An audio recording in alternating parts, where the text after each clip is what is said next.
केंद्र सरकार की प्रधानमंत्री जन आरोग्य योजना के तहत 70 वर्ष पूर्ण करने वाले वरिष्ठ नागरिकों को तोहफा।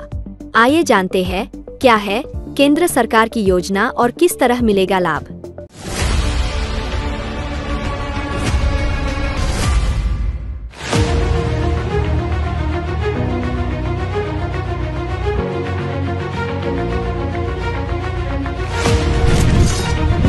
सत्तर वर्ष पूर्ण झालेल्या सर्व नागरिकांसाठी खुशखबर। 70 वर्ष पूर्ण झालेल्या सर्व नागरिकांना आता 5 लाख रुपयांपर्यंतचा मोफत विमा कवच देण्याचा निर्णय केंद्र सरकारने नुकताच घेतलाय। याला कोणत्याही उत्पन्नाची अट नाही।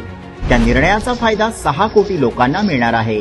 त्यातही जर तुमचा कुठलाही इतर 5 लाखांचा विमा असेल तर दोन्ही विमा मिळून 10 लाख रुपयांपर्यंतचा विमा 70 वर्ष पूर्ण झालेल्यांना मिळू शकतो।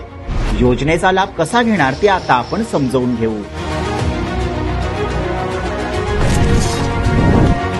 कुटुंबातील सर्व गरजू हा विमा मिळवण्यासाठी पात्र ठरतील।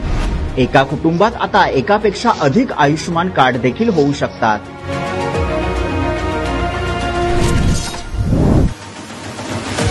आयुष्यमान भारत या योजनेअंतर्गत देशातले सर्वच 70 वर्षांवरील नागरिक असतील।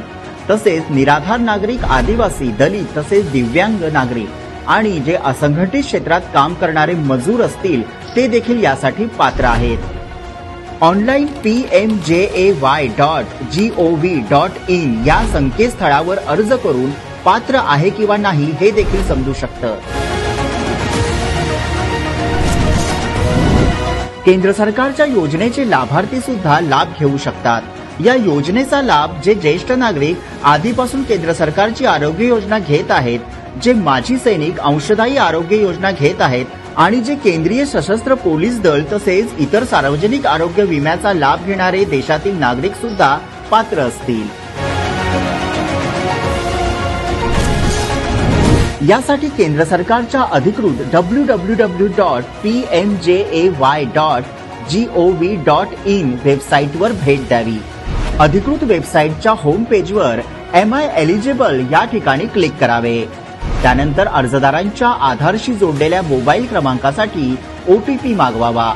वेबसाईटच्या स्क्रीनवर ऑप्शनमध्ये आपल्याला मोबाईल क्रमांकावर आलेला OTP भरावा। स्क्रीनवर आपण ज्या राज्यांमध्ये राहतो ते राज्य निवडावे। पुन्हा आपला 10 अंकी मोबाईल क्रमांक आणि रेशन कार्ड क्रमांक नमूद करावा। वेबसाईटच्या स्क्रीनवर पात्रतेची माहिती झळकेल। या ठिकाणी कार्ड बनवण्यासाठी संपर्क साधा। या योजनेचा लाभ घेण्यासाठी सरकारने सुरू केलेला टोल फ्री क्रमांक 145555 यावर देखील आपली पात्र अपात्र माहिती मिळवू शकता किंवा कॉमन सर्व्हिस सेंटर अर्थात CSC सेंटरवर देखील अधिकृत कागदपत्र देऊन अर्ज करता येईल। या योजनेचा लाभ मिळवण्यासाठी अधिकृत आधार कार्ड, रहिवासी प्रमाणपत्र, रेशन कार्ड आणि आधारशी जोडलेला ऍक्टिव्ह मोबाईल क्रमांक आवश्यक आहे। त्यासाठी कोणत्याही उत्पन्नाच्या मर्यादेची अट नाही।